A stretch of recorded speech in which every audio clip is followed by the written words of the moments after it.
자, 철기시대 여러 나라의 성장에서 맨 처음에 지도를 먼저 볼게요. 지도를 통해서 우리가 여러 가지를 파악해 볼 수 있으니까. 자, 일단 한반도 위에 부여와 고구려가 형성돼 있죠. 부여 같은 경우는 송화강 유역이에요. 부여 위에 보시면 거기 송화강이라고 조그맣게 강 보이죠? 송화강 유역에 생긴 나라, 평야지대에 생긴 나라가 바로 부여고요. 자, 지도에서 밑으로 내려와 보세요. 자, 거기 보시면 동가강 유역에 세워진 나라가 고구려고요. 고구려는 거기 도시가 2개 표시되어 있는 거 보이죠? 하나는 졸본, 또 하나는 국내성. 그래서 졸본에서 맨 처음에 나라가 세워졌고 그 다음에 국내성으로 수도를 한번 옮기게 되죠. 자, 그 다음에 옥저와 동해로 한번 넘어와 볼까요? 자, 옥저는 함경도 동해안. 자, 그러니까 지도가 있으면은 이렇게 헐이 들어가 있죠. 여기가 원산이고 원산에서 윗부분은 함경도. 자, 그래서 함경도 동해안 쪽에 형성된 나라가 옥저. 그 다음에 강원도 그 아래쪽이 강원도인데 강원도 동해안에 형성된 나라가 동예. 자, 그래서 옥저와 동해는 주로 오른쪽에 좀 치우쳐 있다 이렇게 볼 수가 있고요. 자, 주로 문화가 들어오는 방향은 중국 쪽에서 문화가 들어오죠. 그러면 중국 쪽에서 문화가 들어와야 되는데 이렇게 동해안에 한껏 나라가 치우쳐 있다는 건 발전이 늦단 얘기예요. 그래서 옥저와 동해가 여기 나오는 나라들 중에서 발전이 가장 늦은 편이구나 라는 것도 우리가 추론해 볼 수가 있죠. 자, 그리고 아래쪽으로 내려가시면 우리가 보통 사만이라고 부르죠. 마한, 변한, 진안이 이렇게 만들어져 나타나 있고요. 자, 마한의 가장 핵심 지역이 목지국이라고 써있죠. 목지국이 마한 중에서 가장 큰 나라고요. 그 다음에 변한 지역의 가장 큰 나라는 구야국, 그리고 진안에서 가장 큰 나라는 사로국. 왜냐면 마한이 여러 개의 소국으로 이루어져 있고 변한이 또는 진안이 여러 개의 소국으로 이루어져 있어서 지금 중심 나라들을 체크를 해놓은 거예요. 그래서 구야국 또는 뭐 목지국, 그 다음에 사로국 이런 지역들이 핵심 지역이죠. 자, 그래서 부여, 그 다음에 고구려, 그리고 옥저, 동해, 그리고 사만 이렇게 여러 나라의 성장이 이제 지도에 표시가 되어 있고요. 자, 지도를 보면서 위치를 한번 확인해 봤고 자, 그 다음에 우리가 본격적으로 내용을 들어가기 전에 53페이지를 한번 보시면 초기 국가의 등장에서 연맹왕국의 특징 나와 있죠. 요거를 한번 보고 넘어가 보도록 할게요. 다시 한번. 자, 보시면은 국가발전 단계라고 하는 게 나와 있어요. 국가발전 단계라고 하는 게 있죠. 자, 국가가 그냥 딱 성장을 하는 게 아니고 국가도 단계를 통해서 성장을 하도록 되어 있어요. 그래서 국가 발전 단계라고 하는 게 있는데 국가는 군장국가 단계에서 가장 먼저 생겼죠.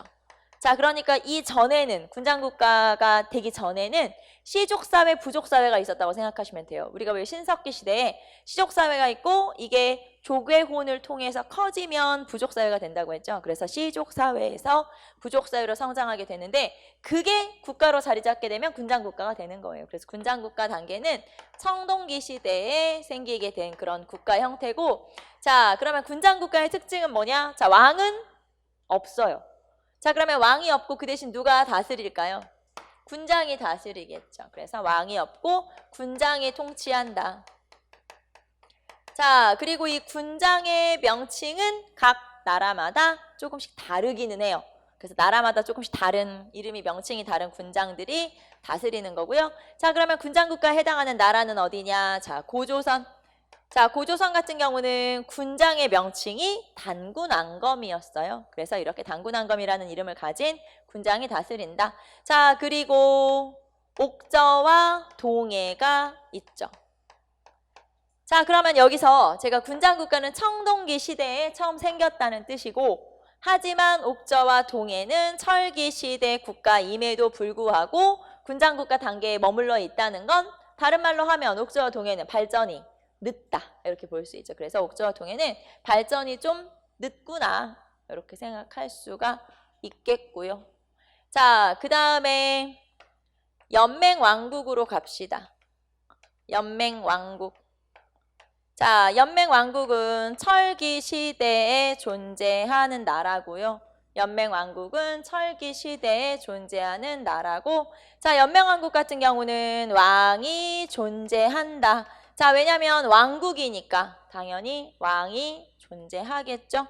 자, 그래서 이렇게 왕이 존재하는 나라는 연맹왕국이고요. 자, 그 대신에 왕의 권한이 그렇게 세지는 못해요. 왕권이 미약하다. 자, 왕권이 좀 약하다라고 볼 수가 있어요. 그래서 왕권은 좀 미약한 편이다.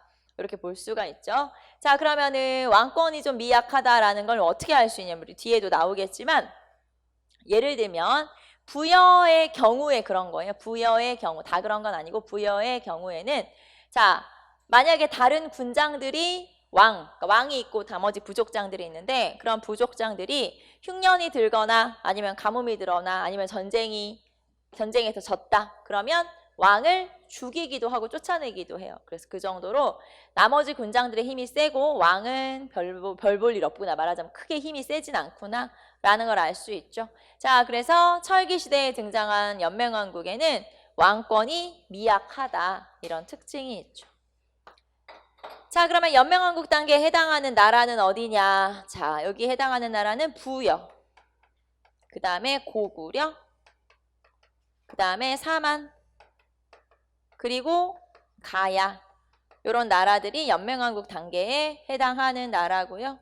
자, 그 다음에 연맹왕국이 조금 더 발전을 하게 되면 중앙집권국가가 되는 거예요.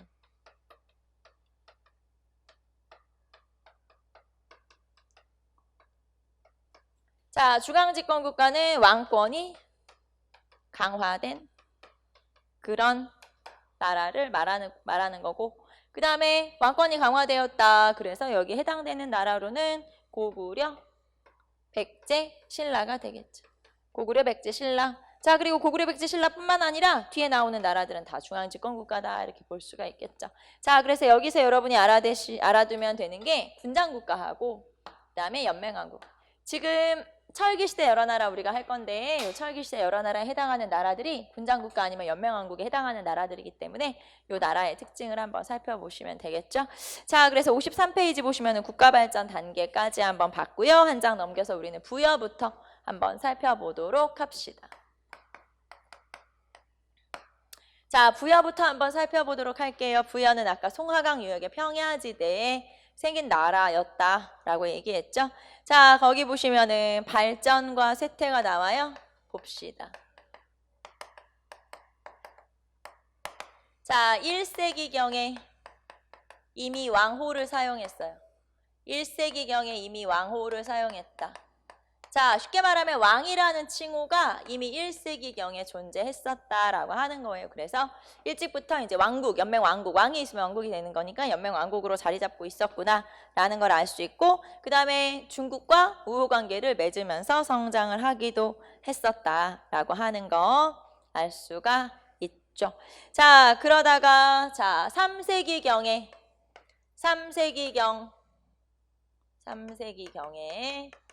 선비족의 침입으로 쇠퇴. 자, 선비족의 침입으로 쇠퇴했다. 선비족은 중국의 부족 이름이에요. 이제 뭐라고 할까요? 종족 이름이라고 볼 수 있을까요? 자, 그래서 선비족의 침입으로 쇠퇴했었다라는 걸 알 수 있고요. 자, 그 다음에 전연의 침략으로 위기를 겪기도 했다가 결국에는 멸망. 자, 멸망은 5세기 후반에, 5세기 말에, 자, 5세기 말에 결국에는 고구려에 편입돼요. 고구려의 멸망. 제가 편입이라고 그냥 쓸게요. 고구려의 멸망을 당하게 되는데, 자, 그러면은 이 고구려의 어느 왕 때 멸망을 하게 되냐? 고구려 문자왕 때. 결국에는 멸망을 하게 되죠. 그래서 고구려 문자왕은 누구냐면 장수왕 다음 왕이 문자왕이에요. 그래서 광개토대왕 다음 왕이 장수왕이고 장수왕 다음이 문자왕이니까 이제 그때쯤 굉장히 넓은 영토를 사용할, 그러니까 넓은 영토를 확대할 그때쯤. 그래서 이때 부여가 멸망을 하게 되죠. 자, 여기에서는 여러분이 1세기경에 왕호를 사용했다는 것도 알아두시고, 그 다음에 특히 선비족의 침입으로 쇠퇴했다. 그 다음에 고구려에 편입되었다. 이 정도 체크 한번 해보시고요. 그 다음에 정치로 한번 가봅시다. 자, 정치는 연맹왕국에 해당한다. 그래서 연맹왕국.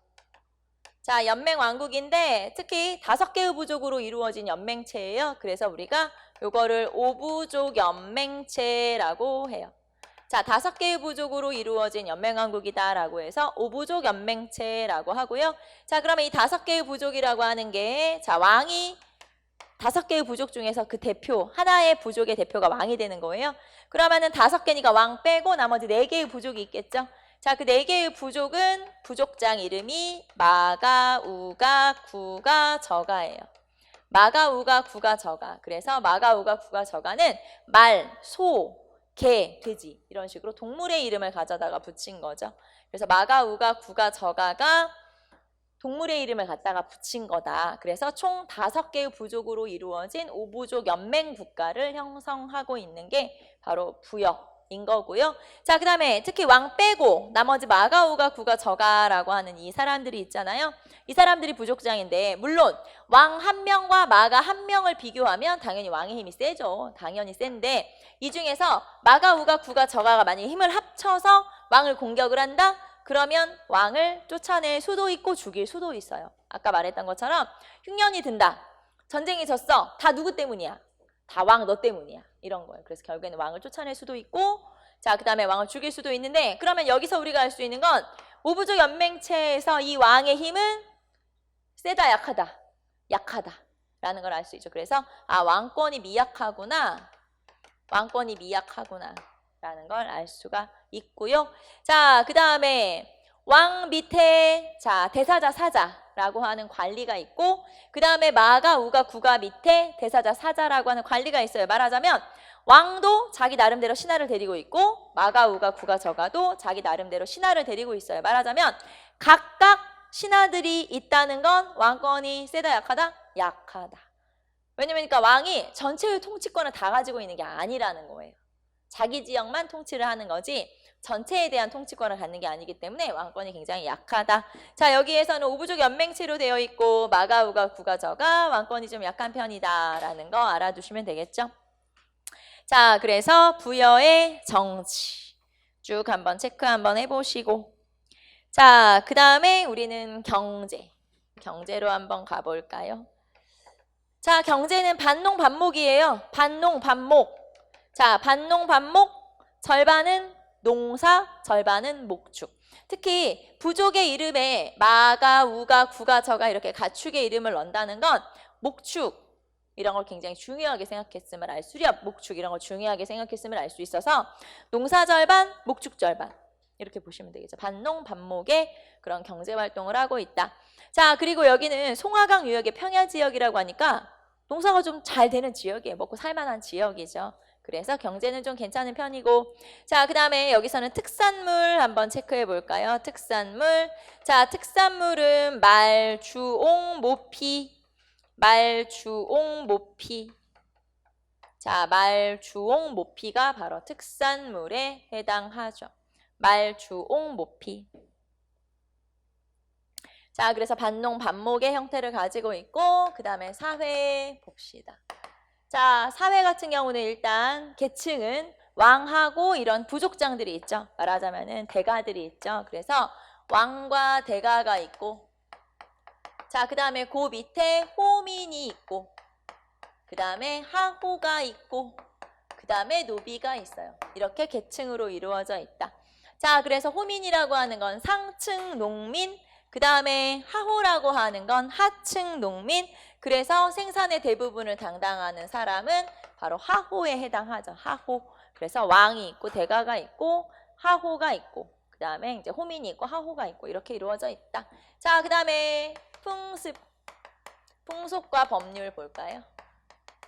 일단 풍속을 좀 살펴보도록 합시다. 자, 이 지금 우리가 하고 있는 게 철기시대 여러 나라인데 이 철기시대 여러 나라에서는 뭐가 시험에 좀 많이 나오는 편이냐? 바로 풍속이 시험에 잘 나오는 편이에요. 그래서 풍속을 좀 알아두시면 되는데 자, 거기 보시면은 일단 자, 순장의 풍습이 있다라고 했어요. 순장 그리고 흰옷의 풍습이 있다. 순장이라고 하는 건 높은 사람이 죽으면 그 사람의 신하라든가 노비들을 산채로 묻어버리는 거죠. 많게는 한 명의 큰 무덤에 한 개의 큰 무덤이 있으면 주변에 거의 한 100여 기 가까운 작은 무덤들이 있는데 쉽게 말하면 100명을 산채로 묻어버린 거예요. 그래서 그만큼 권위를 나타내는 게 바로 순장이다. 그런 순장의 풍습을 가지고 있는 게 바로 부여.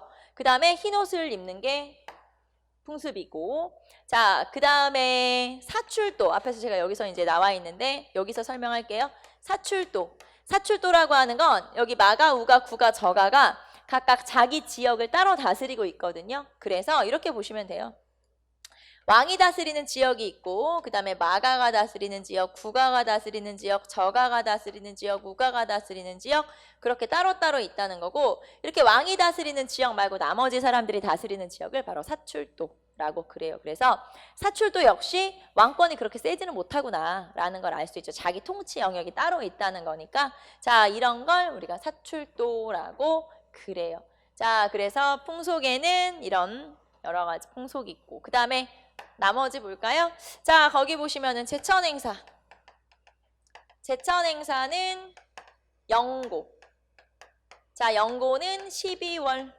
자, 그러면 보통 제천행사라는 건 하늘의 제사를 지내는 행사인데 보통은 추수에 감사하는 의미로 제천행사를 지내는 거예요. 추수감사제의 의미를 갖는 거죠. 그러면은 보통 수학을 9월 말에서 10월에 하니까 추수감사를 한다면 우리나라로 따지면 추석쯤 된다는 얘기예요. 그러면 보통 10월이어야 하죠. 자, 그런데 여기에서는 추수감사의 의미를 담고 있는 영고가 12월에 열린다. 12월이면 추울 때 아니에요. 그래서 여기서는 12월에 열린다라고 하는 걸 보면 추수감사의 의미만 담고 있는 게 아닌 거죠. 자, 그러면 여기서는 추수감사의 의미랑 플러스 뭐의 의미를 담고 있냐? 자, 영고가 12월인 이유는 수렵사회의 전통이 남아있기 때문이에요. 수렵사회의 전통이 남아있기 때문이다. 자, 말하자면 10월에 추수감사제, 그러니까 10월에 수확을 하고 그리고 바로 추수감사를 지내는 게 아니라 그때 다른 게 시작되는 거죠. 사냥철 이런 게 시작되는 거예요. 말하자면 수렵이 시작돼서 그것까지 마무리를 하고 나서 제사를 지내기 때문에 다른 나라는 거의 다 10월에 제사 행사를 해요. 추수감사의 의미만 가지니까. 그런데 이 사람들은 수렵을 또 하기 때문에 시간이 좀 더 지체가 되는 거고요. 그래서 다른 나라는 거의 다 10월인데 여기만 12월에 제천 행사가 열리게 되는 거죠. 그래서 제천 행사는 부여 영고에 해당한다. 자, 그 다음에 은나라 달력을 사용하기도 해요. 그래서 은력을 사용하기도 하고 은력을 사용하기도 하고요. 그 다음에 결혼 제도로는 여기다 써볼까요? 결혼 제도로는 형사 취수제라고 하는 걸 실시하게 되죠. 형사 취수제. 자, 형사 취수제 혼인 풍습으로는 형이 죽게 되면 수취, 형수를 취한다 이런 뜻이에요. 말하자면 형이 죽게 되면은 형수와 그 나머지 조카들까지 전부 다 밑에 남동생이 책임을 지는 거예요. 자, 이거는 형의 재산이 만약에 형수가 재혼을 하면 다 이제 그 남자한테 빠져나가니까 형의 재산을 지킨다는 의미도 있고 또는 생계 유지가 어려운 형의 가족들을 챙긴다는 의미도 있고 그래서 형사 취수제라고 하는 제도도 있고요. 자, 그 다음에 우제전복이라고 하는 행사도 있어요. 우제전복이라고 해서 소를 죽여서 점을 친다 라고 하는 거죠. 그래서 전쟁이 나게 되면 이 사람들은 이제 전쟁이 이길지 안 이길지 점을 쳐봐야 되잖아요. 그래서 소를 이용해서 점을 치는데 소를 죽여서 소도 왜 말발굽처럼 그렇게 생겼거든요. 자, 그래서 그런 발굽을 이용해서 그걸 불에 살짝 그을려서 점을 치는 거예요. 이런 거를 우제전복이라고 하죠. 그래서 형사 취수제, 우제전복 이런 풍습이 있고 자, 그 다음에 법률로 한번 가볼까요? 법률은 사조목이라고 하는 게 있었어요. 사조목. 법률이 4개라는 얘기죠. 사조목. 자, 그러면 사조목에는 어떤 게 있냐? 자, 살인자는 사형에 처하고 그 다음에 가족은 노비로 삼는다. 자, 살인자는 사형에 처하고 가족은 노비로 삼는다. 이렇게 가족을 노비로 삼는다라고 했으니까 연좌의 풍습이 있음을 알 수가 있고요. 연좌의 풍습이 있음을 알 수 있다. 자, 그 다음에 간음한 자는 사형에 처한다. 자, 그 다음에 한 가지 잘못을 하면 12배로 배상한다. 말하자면 도둑질하게 되면 12배로 물어준다. 자, 이런 걸 일책12법이라고 그래요. 그래서 절도죄는 12배 배상이에요. 절도죄는 12배를 배상한다. 자, 그 다음에 나머지 하나는 질투한 부인은 사형에 처한다. 자, 질투한 부인은 사형에 처한다라고 하면 부인이 한 명 있으면 질투할 일이 없잖아요. 그래서 일부 다처제일 것이다 라고 생각하고, 자, 그 다음에 만약에 부인을 사형에 처하고 나서 이 부인의 시신을 남산에 버려요. 그 이제 부여 남산에 버리는데 그 시신을 친정에서 수습하려면 말이나 소나 이런 걸로 배상을 해야만 한다. 자, 그래서 질투한 부인을 사형에 처한다라는 걸 볼 때 남성 중심 사회구나. 아무래도 남성 중심 사회, 즉 가부장적 사회임을 알 수가 있죠. 자, 이런 것들이 부여의 풍습이고요. 특히 시험에는 법률과 풍속이 잘 나오는 편이고 영고 알아두시면 되고요. 자, 이렇게 체크 한번 해보시고 1책 12법, 뭐 사조모 이런 것들이 있네요. 순장 이런 것들 체크 한번 해보시면 되겠죠. 자, 그래서 부여, 여러분하고 부여 한번 살펴봤고요. 자, 그 다음에 고구려로 한번 넘어가 보도록 합시다. 고구려. 아, 그리고 56페이지 보시면 부여라고 하는 나라는 뒤에 나오겠지만 부여라고 하는 나라는 뒤에 이 나라에서 고구려가 갈라져 나가고요. 그 다음에 고구려에서 다시 백제가 갈라져 나가고 이런 식으로 어떻게 보면 우리나라의 근간, 뿌리를 이루는 나라가 바로 부여다라고 볼 수 있고 부여는 약 900년 정도 존재하다가 망한 나라거든요. 그래서 나라가 엄청 오래됐고 우리의 뿌리를 이루는 그런 나라구나 라는 걸 알 수 있는 게 바로 부여예요. 자, 그 다음에 56페이지 보시면 자, 시험에는 이 철기시대 여러 나라가 사료로 제시가 되는 경우가 많아요. 그래서 사료를 한번 읽어보시고 자, 제가 따로 사료를 여러분한테 같이 읽어보지는 않을 텐데 사료에서 하나를 제시하고 이 나라에 대한 설명이 뭐냐 이렇게 물어보는 경우가 많기 때문에 반드시 사료는 여러분 읽어보고 숙지하고 넘어가야 되겠죠. 그래서 사료를 한번 살펴볼 것 알아두시고 자, 그 다음에 고구려로 한번 가보도록 할까요? 고구려. 자, 고구려는 부여에서 갈라져 나온 나라가 고구려죠. 고구려를 세운 거는 누구냐? 자, 고구려를 건국한 건 주몽. 알죠, 여러분? 주몽. 자, 주몽의 어머니가 유하부인. 그래서 유하부인이 부여의 왕과 결혼을 하게 된 거고요. 자, 그런데 이 유하부인이 아이를 낳았는데 근데 사실 아이를 낳은 게 아니죠. 뭘 낳은 거예요? 알을 낳은 거지. 알. 그래서 알에서 주몽이 태어나게 됐죠. 처음에 알을 낳았을 때 그러니까 유하부인이 그 전에 사귀었던 남자가 있었던 거지 말하자면 해모수라고 하는 이제 천재죠. 천재. 하늘의 자식인데 천자. 자, 그런데 나중에 이제 그 남자와 헤어지고 쉽게 말하면 지금으로 설명하면 그 남자와 헤어지고 나서 딴 남자랑 결혼을 한 거야. 그런데 이제 아이를 갖게 된 거지. 그래서 결국에는 아이를 낳았는데 그러니까 알을 낳은 거지. 그래서 알을 낳았는데 처음에는 알이 이상하다. 그래서 갖다 버려라. 근데 나중에 막 동물들이 덮어주고 하는 걸 보고 좀 뭔가 상서롭다. 데리고 와 다시 가져와라. 그래가지고 알에서 태어난 아이가 바로 주몽이죠. 자, 그런데 이 금화왕의 자식들 그러니까 배다른 형제들이죠. 배다른 형제들이 이 주몽을 질투하면서 죽이려고 한다. 그래서 유아 부인이 탈출을 시키게 돼요. 그래가지고 좀 더 남쪽으로 내려와서 새로운 나라를 세우게 되는데 그게 바로 고구려. 자, 여기까지가 고구려의 건국 설화, 주몽과 관련된 설화고요. 주몽은 다른 말로 동명왕 또는 동명성왕, 주몽, 추모왕 이렇게 여러 가지 이름으로 불리기도 하는 게 바로 주몽이고요. 자, 그러면 맨 처음에 나라를 어디다 세웠냐? 자, 건국. 동가강 유역의 졸본 지역에 나라를 세우게 되죠. 처음에 그래서 나라를 세운 곳이 어디? 졸본이라고 하는 곳이에요. 자, 그런데 뭐 쉽게 말하면 도망 와서 나라 세운 거 아니에요. 그러니까 막 넓고 좋고 평탄한 땅에다가 세우기가 어려웠다 이 말이에요. 그래서 처음에 나라를 세웠던 곳은 산악지대, 산간지대에다 나라를 세웠죠. 산간지대에 나라를 세웠더니 진짜 먹고 살기 되게 곤란한 거야. 그래서 다른 나라를 막 쳐들어가서 뺏어올 수밖에 없죠. 약탈 경제. 자, 그러다가 조금 더 좋은 지역으로 수도를 옮기게 돼요. 그래서 졸본에서 처음에 이제 건국을 했다가 자, 초기에 졸본에서 건국을 했다가 나중에 수도로 옮기죠. 그래서 두 번째로 수도로 옮긴 곳이 어디야? 국내성이라고 하는 곳이에요. 2대 왕인 유리왕 때 국내성으로 천도를 하게 되죠. 자, 그래서 처음에 나라를 세운 곳은 즉 초기의 수도는 졸본, 그 다음에 두 번째 수도로 삼은 곳은 국내성. 그래서 초기 수도 졸본, 두 번째 수도 국내성. 이렇게 알아두시면 되고요. 건국은 뭐 제가 말 안 해도 주몽이니까 다 알고 있을 것이고. 자, 그러면 봅시다. 57페이지 보시면은 국내성.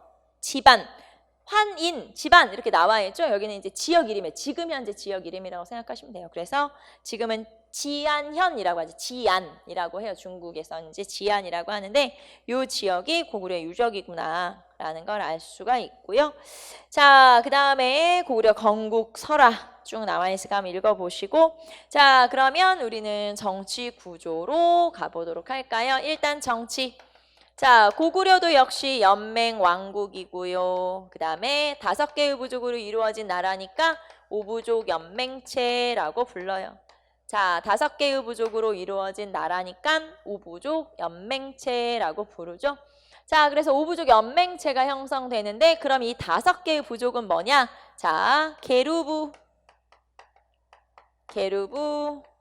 전로부. 전로부는 연나부라고도 해요. 그 다음에 소노부는 연노부라고도 하고, 그리고 순노부, 관노부. 자, 이렇게 5개의 부족으로 이루어진 그런 나라가 바로 고구려라고 하는 나라죠. 계루부, 전로부, 소노부, 순노부, 관노부. 그런데 연노부, 전로부, 연나부. 그 다음에 소노부, 연노부 같은 거라고 생각하시면 되고요. 자, 그러면 계루부는 왕족. 쉽게 말하면 여기에서 왕이 배출됐다 이 말은 이제 계속 여기서 왕이 배출되는 거죠. 그 다음에 전로부는 왕비족. 그 다음에 소노부는 전왕족. 자, 그러니까 돌아가면서 왕을 하다가 그 다음에 소노부에서 왕이 나오다가 그 다음에는 전로부에서 왕이 나왔다. 아니, 그 계루부에서 왕이 나왔다. 그러면서 중간에 이제 왕비족이 전로부로 바뀌게 되는 거고요. 자, 그래서 이렇게 우부족 연맹체를 형성하고 있고, 자, 우부족 연맹체는 일단 기본적으로 왕권이 세다, 약하다? 약하다라는 걸 알 수 있고, 물론 이런 건 있어요. 부여는 아까 왕이 전쟁에 지거나 아니면 흉년이 들었다. 그럼 다 누구 잘못이야? 다 왕 너 때문이야? 넌 죽어야겠어. 자, 하지만 고구려에서 왕을 죽였다거나 쫓아냈다는 기록은 없어요. 그러니까 만약에 시험에 지문에 왕을 죽였어 또는 왕을 쫓아냈어. 그럼 어느 나라예요? 그럼 무조건 부여. 하지만 그거 빼고는 왕권이 약해요. 그래서 여기도 왕권이 약하긴 한데 왕을 죽였다고 나오진 않아. 그런 뜻이죠. 왕권이 미약하다. 자, 왕권이 미약한 편이다 라는 걸 알 수가 있죠. 자, 그래서 우부족 연맹체 왕권 미약 알 수가 있죠. 자, 그러면은 책을 마저 보시면은, 자, 거기에 지금 우부족 연맹체 계루부, 전로부, 소노부, 순노부, 관노부 이렇게 나와 있고요. 자, 그러면 봅시다. 아까 우리 계루부에서 왕이 나왔다고 했으니까 여기가 왕족이죠. 그러면 나머지 전로부에, 그 다음에 소노부에, 순노부에, 관노부에 부족장들이 있을 거 아니에요. 이 사람들을 뭐라고 하냐? 대가라고 그래요. 왜 우리 앞에서 부여 생각해보면 왕이 있고 그 다음에 마가우가 구가 정화가 있잖아요. 그러면 왕이 있고 가라고 하는 그런 군장들이죠. 말하자면 부족장들. 그 사람들이 4명 있는 거죠. 왕이 있고 가가 4명 있는 거고요.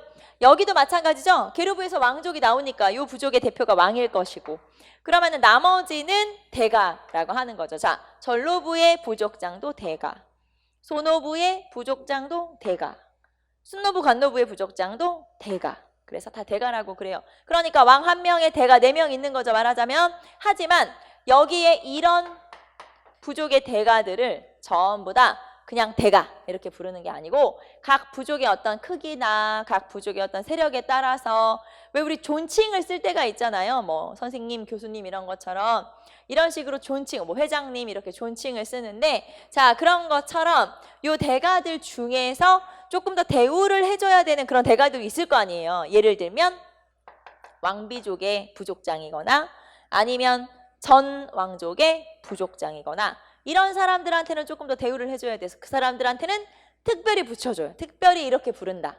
그게 뭐냐? 고추가라고 부른다 이 말이에요.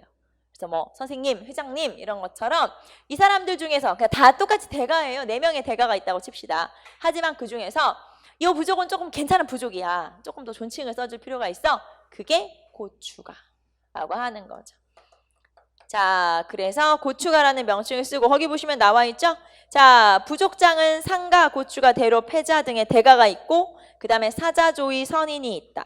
자, 말하자면 고추가라는 건 부족장의 버금가, 그러니까 이 왕의 버금가는 그 정도로 높은 어떤 직책을 가진 그런 사람이다라는 뜻이고 그 다음에 고추가라고 부르기도 하고 또는 상가, 대로, 패자 이렇게 부르기도 해요. 그래서 고추가 같은 경우는 특히 조금 더 대우해줘야 되는 요런 부족의 부족장들은 조금 더 존칭을 붙여준다라고 하는 게 바로 고추가고 자, 그 다음에 대가 밑에는 사자, 조위, 선인이 있어요.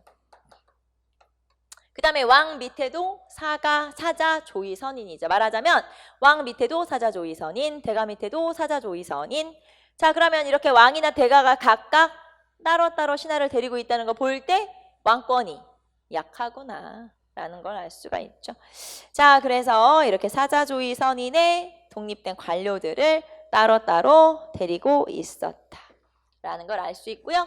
그 다음에 경제는 간단하게 약탈 경제.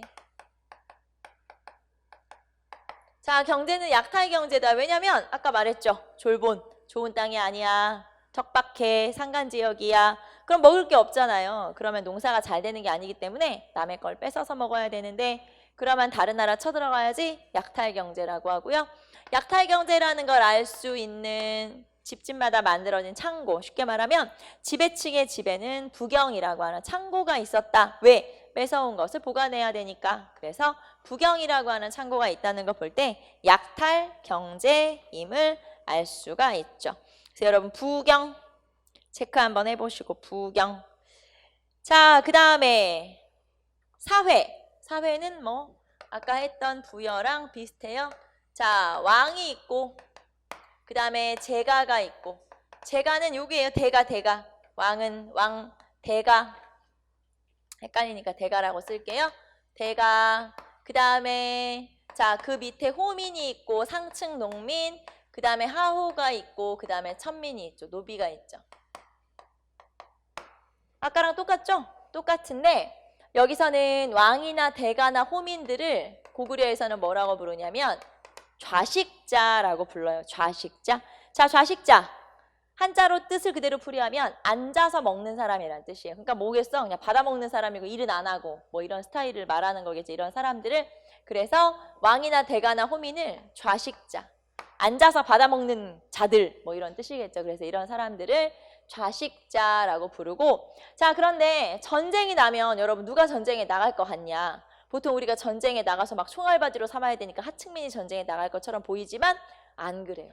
이 당시에는 어떤 사람들이 전쟁에 나가냐면 왜 우리 로마 시대 중장 보병 이런 걸 살펴봐도 본인이 돈이 좀 있으면서 내가 나를 무장할 수 있어야 전쟁에 나가는 거거든요. 쉽게 말하면 무기를 내가 사서 무기를 들고 나갈 수 있는 사람이 전쟁에 나가는 거예요. 그럼 결국에는 호민이나 그러니까 여기 하호나 하층 농민 하호나 노비는 그럴 여력이 없죠.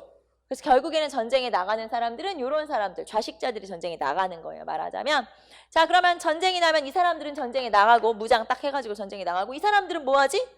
이 사람들은 뭐 하냐면 식량이나 뭐 나머지 이제 필요한 것들 있죠. 이런 것들을 옮겨주는, 지어다가 날라주는, 이렇게 등으로 져가지고 날라주는 역할을 하는 거지 실제로 이 사람들이 전쟁에 나가는 건 아니에요. 전쟁은 오히려 이 사람들이 나가는 거지. 자, 그래서 사회까지 한번 살펴봤고요. 자, 그 다음에 법률과 풍속으로 한번 넘어가도록 할까요? 법률과 풍속. 자, 법률과 풍속으로 한번 넘어가 봅시다. 일단 법률 먼저 나왔으니까 법률부터 할까요, 우리는? 자, 법률은 여기다 쓸게요. 자, 1책 12법. 자, 한 가지 잘못을 하면 12배로 배상한다라고 하는 게 1책 12법이죠. 그래서 법률. 자, 그 다음에 풍속으로는 풍속으로는 결혼 풍속 중에서 형사 취수제 그대로 있고요.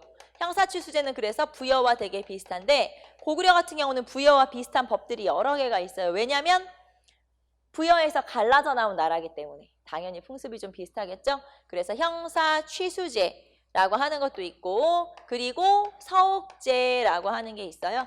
고구려의 풍습 중에서 오히려 시험에 나올 만한 건 바로 이거죠. 서옥제. 자, 서옥제는 다른 말로 대릴사위제라고 그래요. 서옥제는 다른 말로 대릴사위제라고 하죠. 자, 서옥제라고 하는 건 뭐냐면 딸과 사위가 결혼을 하게 되죠. 그러면 사위가 우리 집에서 한동안 같이 사는 거예요. 자, 만약에 내 딸이 이제 결혼을 해서 사위가 생겼다고 칩시다. 그러면은 결혼해서 내 딸과 사위는 어디서 사냐? 여기가 우리 집인데 우리 집 뒤편에 서옥이라고 하는 작은 집을 지어요. 서옥이라는 건 한자로 하면 무슨 뜻이냐면 이 서가 사위 서자를 뜻하는 거거든요. 그래서 서옥은 사위의 집이란 뜻이에요. 서옥은 사위의 집이란 뜻이죠. 그러면 딸과 사위가 결혼해서 어디 사냐? 우리 집 울타리 안에 서옥에 사는 거예요. 자, 그러면 얘네들이 우리 집에 같이 데리고 사는 거네? 그럼 내가 데리고 사는 거죠? 자, 그러면 얘네들을 언제까지 데리고 사냐? 자, 딸과 사위가 결혼을 했으니까 아기가 태어나겠죠? 그러면 요 아기가 태어나서 장성할 때까지, 그래서 이제 장성이라는 게 뭐 진짜 어른 될 때까지는 아니지만 그래도 어느 정도 이제 클 때까지 우리 집에서 같이 살다가 나중에 이 딸과 사위와 아이까지 다 데리고 사위가 자기 집으로 가는 거예요. 자, 그러면 왜 우리 집에서 사는 거냐?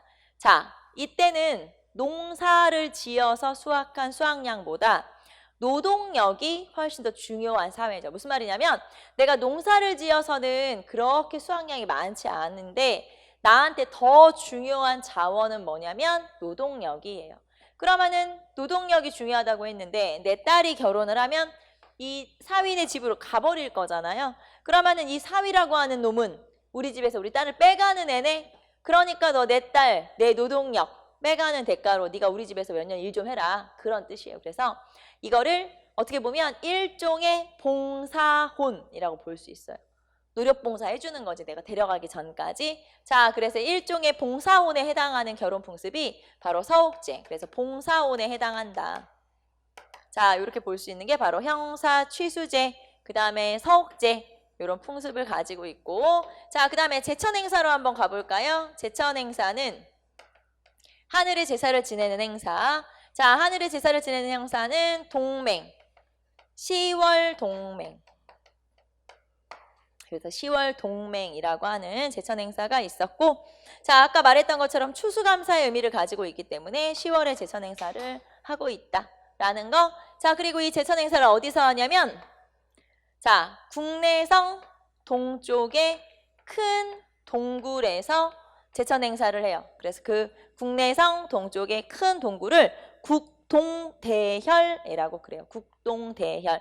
국내성 동쪽의 큰 동굴. 그래서 국동대혈에서 제천 행사를 하게 되죠.